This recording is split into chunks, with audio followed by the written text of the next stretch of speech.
নমস্কাৰ লতা দিদিক শ্ৰদ্ধাঞ্জলি জনাবলৈ আমাৰ এই বিশেষ অনুষ্ঠান ষ্টুডিঅ'ত মই প্ৰাঞ্জল প্ৰতিম হাজৰিকা পঞ্চভূতত বিলীন হ'ল ভাৰতৰত্ন লতা মংগেশকাৰৰ নশ্বৰ দেহ মুম্বাইৰ শিৱাজী পাৰ্কত ৰাষ্ট্ৰীয় মৰ্যাদাৰে সম্পন্ন হ'ল মহান শিল্পীগৰাকীৰ অন্ত্যেষ্টিক্ৰিয়া অশ্ৰুসিক্ত নয়নেৰে সুৰৰ ৰাণীগৰাকীক চিৰবিদায় জনালে শত সহস্ৰ গুণমুগ্ধই আৰু লতা দিদি সকলোৰে প্ৰিয় আৰু তেওঁ নিজৰ জীৱনকালত যিখিনি অৱদান আগবঢ়াই থৈ গ'ল সেইবাবে হয়তো আজি এই গুণমুগ্ধসকলে তেওঁক বিদায় জনাবলৈ ভিৰ কৰা দেখিবলৈ পোৱা গ'ল অত্যন্ত শোকাকুল এক পৰিৱেশ বৰ্তমান শিৱাজী পাৰ্কত আৰু চিতাৰ জুই জ্বলি আছে পঞ্চভূতত বিলীন হৈ গৈছে লতা মংগেশকাৰৰ নশ্বৰ দেহ ইতিমধ্যে আমি পোনপটীয়া সম্প্ৰচাৰসমূহ আগবঢ়াইছিলোঁ শত সহস্ৰজনে অন্তিম শ্ৰদ্ধাঞ্জলি জনাবলৈ গৈ উপস্থিত হৈছে আৰু সকলোৱে লতাজীৰ অৱদানৰ কথা উল্লেখ কৰিছে প্ৰতিটো ক্ষেত্ৰতে লতাজীয়ে যিখিনি কাম কৰি থৈ গ'ল সাংস্কৃতিক ক্ষেত্ৰ বুলি ক'লে কেৱল ভুল কোৱা হ'ব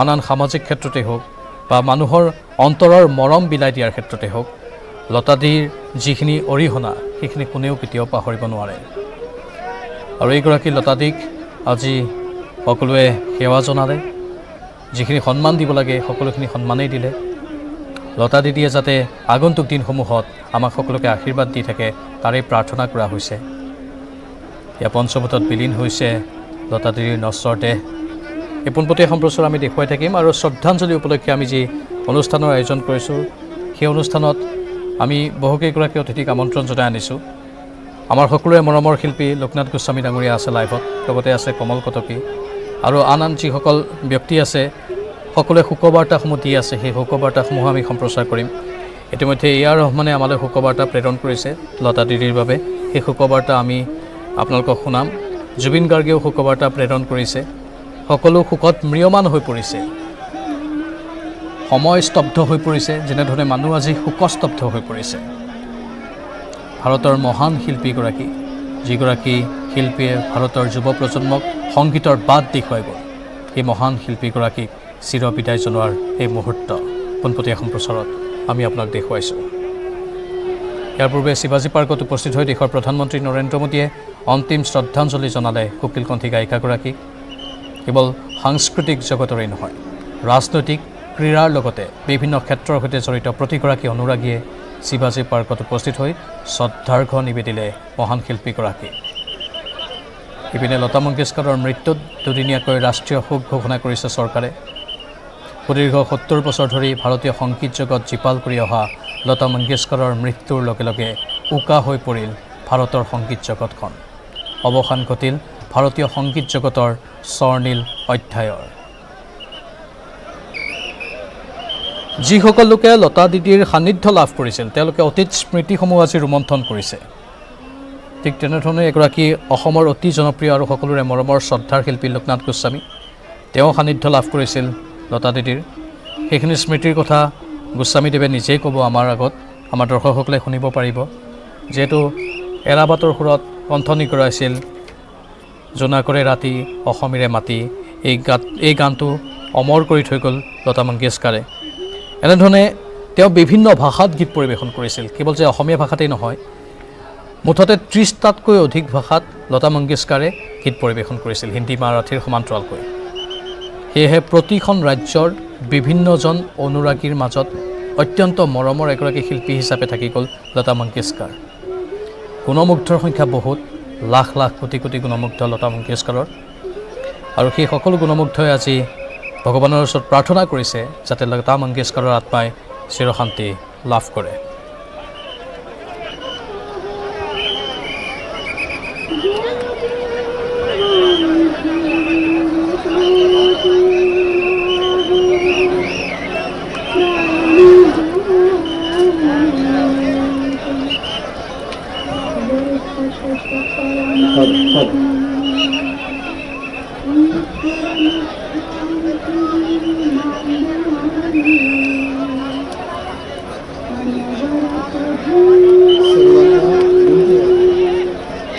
सर्वांना विनंती आहे ज्यांचं दर्शन झालं त्यांनी कृपया बाहेर जावं इथे गर्दी करू नये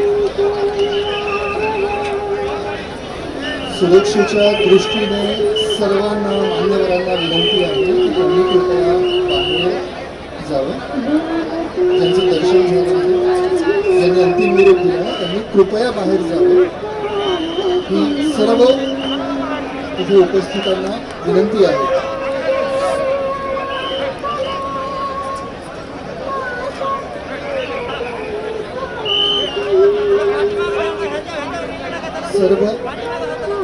सर्वांना विनंती आहे की त्यांनी कृपया पोलिसांना सहकार्य करावे. पोलीस दलाला सर्वांनी सहकार्य करावे, शांतता पाळावी आणि कृपया ज्यांचं दर्शन झालं आहे त्यांनी बाहेर जावं ही पुन्हा एकदा सर्वांना विनंती. सर्वांनी कृपया बाहेरूनच दर्शन घ्यायचं आहे. कृपया आतमध्ये येऊ नये ही सर्वांना विनंती आहे. कृपया बाहेरूनच दर्शन घ्यावं.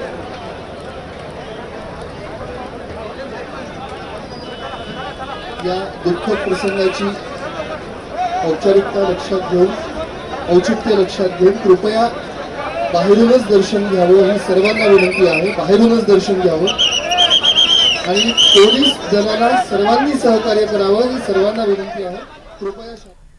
আৰু ইতিমধ্যে আমি কৈছোঁ যে অসমৰ যশস্বী শিল্পী, আমাৰ সকলোৰে মৰমৰ শিল্পী, বিশিষ্ট শিল্পী লোকনাথ গোস্বামী ডাঙৰীয়া আমাৰ সৈতে লাইভত থাকিব আৰু তেওঁ বৰ্তমান আমাৰ সৈতে আছে। গোস্বামী ডাঙৰীয়া, আপোনাক স্বাগতম জনাইছোঁ আমাৰ এই বিশেষ অনুষ্ঠানৰ মাজলৈ। অত্যন্ত সুখৰ এটা দিন, অত্যন্ত দুখৰ এটা দিন। সকলো আজি কান্দি উঠিছে, যেন সময় স্তব্ধ হৈ পৰিছে, যেনেধৰণে মানুহ আজি শোকস্তব্ধ হৈ পৰিছে। অলপ এই সময়খিনি অনুভৱ আপোনাৰ পৰা জানিব বিচাৰিছোঁ। বিশেষকৈ আপুনি যিহেতু লতা মংগেশকাৰক পাইছিলে আৰু তেওঁ অসমীয়া গীতৰ প্ৰতি যিখিনি অৱদান আগবঢ়াই গৈছে সেইখিনি কথাও আমি ক'বই লাগিব। কালজয়ী গীত তেওঁ গাই থৈ গৈছে। আপুনি কেনেধৰণে ৰোমন্থন কৰিব অতীত স্মৃতিসমূহ ডাঙৰীয়া? প্ৰথমেই কৈ লওঁ, যেতিয়া লতাজীৰ অসুখৰ খবৰবিলাক আমি পাই আছিলোঁ যথেষ্ট উদ্বিগ্নতাত আছিলোঁ। কিন্তু তাৰপিছত যেতিয়া আজি হঠাৎ ৰাতিপুৱা ছ'চিয়েল মিডিয়াৰ যোগে গম পালোঁ যে লতাজী আৰু নাই, ক'ব নোৱাৰাকৈ বুকুখন খুব গধুৰ হৈ পৰিছিল আৰু বহুত সময়লৈকে আমি অবাক হৈ আছিলোঁ। মানে যিটো কোৱা যায় যে ভাষা হেৰাই গৈছিল। আজি মোৰ ধাৰণা হৈছে যেন গোটেই বিশ্বই চকু লুটুকিছে এইগৰাকী কিংবদন্তী স্বৰূপ, জীৱন্ত কিংবদন্তী স্বৰূপ শিল্পীৰ মহাপ্ৰয়াণত। এইগৰাকী শিল্পীৰ বিষয়টো আৰু কথা তেখেতৰ বিষয়ে কৈ অন্ত কৰিব নোৱাৰি। মই খুব থমুকে দুটামান কথা ক'ব খুজিছোঁ যে তেখেতৰ সৈতে আমাৰ পৰিচয় কেতিয়া হয়, যেতিয়া আমি খুব সৰুতে হিন্দী গীত মাত শুনিছিলোঁ। আমি গাঁৱে ভূঞে যেতিয়া গ্ৰামোফোন ৰেকৰ্ডবিলাক বাজিছিল, তেতিয়া লতা মংগেশকাৰ, মহম্মদ ৰফি, গীতা দত্ত বা সেই নৌচাদৰ সংগীত বা সেইসকলৰ সংগীতৰ মাজেদি যেতিয়া গান শুনিছিলোঁ, তেতিয়া এটা কথা অনুভৱ কৰিছোঁ যে বোলছবিৰ দৰে এটা জনপ্ৰিয় শক্তিশালী মাধ্যমৰ কাৰণে গান যিমান জৰুৰী, তাতকৈ এটা ভাল কণ্ঠ অতি জৰুৰী। আৰু লতাজীৰ সেই যিটো কণ্ঠ, সেইটো অতুলনীয় কণ্ঠ, সেই কণ্ঠই আচলতে ভাৰতবৰ্ষৰে নহয়, অকল ভাৰতীয় ৰাষ্ট্ৰীয় পৰ্যায়ৰ সংগীত জগতখনকে নহয়, আঞ্চলিক পৰ্যায়ৰো যেনেকৈ অসমীয়া, বঙালী, মাৰাঠী, তেলেগু বিভিন্ন ছবিৰ লগতে বিশেষভাৱে অসমীয়া সংগীতৰ বোলছবিৰ সংগীত জগতখনক বহু ওপৰলৈ লৈ গৈছিল। আমি তেতিয়া ভূপেনদাৰ আমাৰ প্ৰতিনিধি পঢ়োঁ। ভূপেনদা আমাৰ প্ৰতিনিধি, শিল্পীৰ পৃথিৱী আমাৰ বৰ প্ৰিয় আছিল।